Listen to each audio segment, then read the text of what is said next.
આવું એક લટકણિયું બનાવવું છે દિવાલ છત ઉપર ટીંગાડવા માટેનું. કેવી રીતે ચોરસ 2 કાગળ લેવાના છે.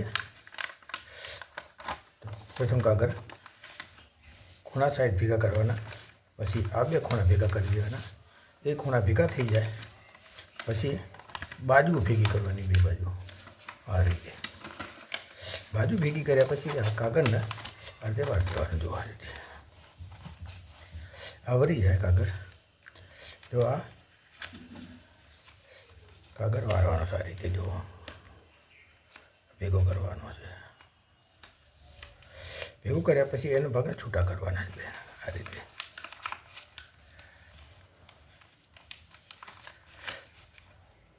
આ એક કાગળ વાળવાનો છે. વાળ્યા પછી એને ખુલ્લો કરી દેવાનો છે આ રીતે. વાળી દેવાનો. આ કાગળે પછી વારવાનો છે. વાર્યા પછી પાછો એને ખુલ્લો કરવાનો છે આ રીતે.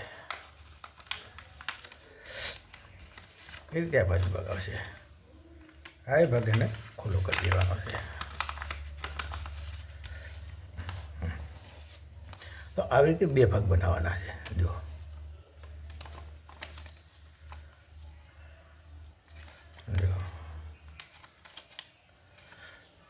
આ બાજુ 4 ભાગ રહ્યા, આ બાજુ 4 ભાગ રહ્યા, આના ખુલ્લો ભાગ આવ્યો.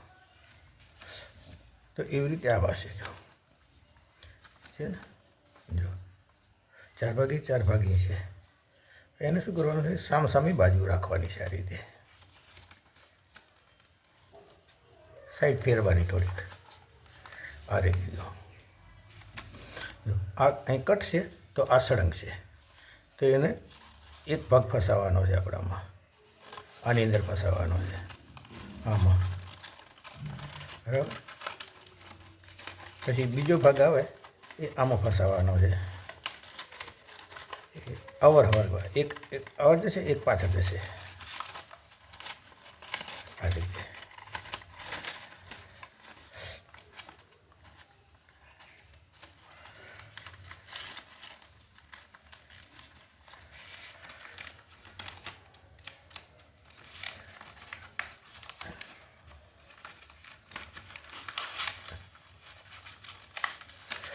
એક ભાગ લેવાનો છે ને, આ જુદો કરી દેવાનો ને આ રીતે, અને આમાં ફસાઈ દેવાનો,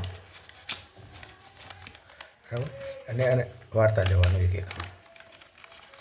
બરાબર. આ વળી ગયો. હા, જો આ ભાગ અહીં આવ્યો તો અહીંથી આમાં આ ફસાઈ દેવાનો. પછી ભાગ એક વાળી દેવાનો આ રીતે, અને આ ભાગ બહાર રાખવાનો છે. બહાર રાખ્યા પછી આને ભાગ અહીંયાથી આમ ફસાઈ દેવાનો. આ ફસાઈ ગયા, આ ભાગ બહાર આવશે, અને આ ભાગ આની અંદર આમ ફસાવાનો છે. કે જો ક્રોસમાં આવશે ફસાવાનો આ રીતે. જો હવે જો બધા ભાગ એક અલગ અલગ થઈ ગયા.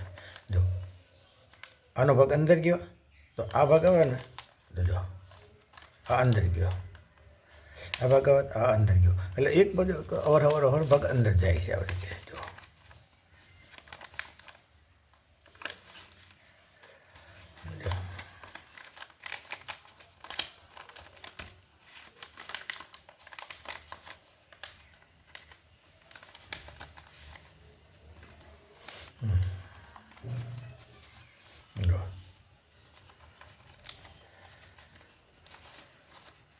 આ રીતે સરખો ભાગ કરી દેવાનો.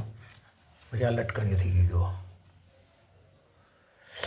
આપણે ધાબામાં ટીંગાડીએ દોરી બાંધી તો એ લટકણીઓ તૈયાર થઈ જાય આ રીતે.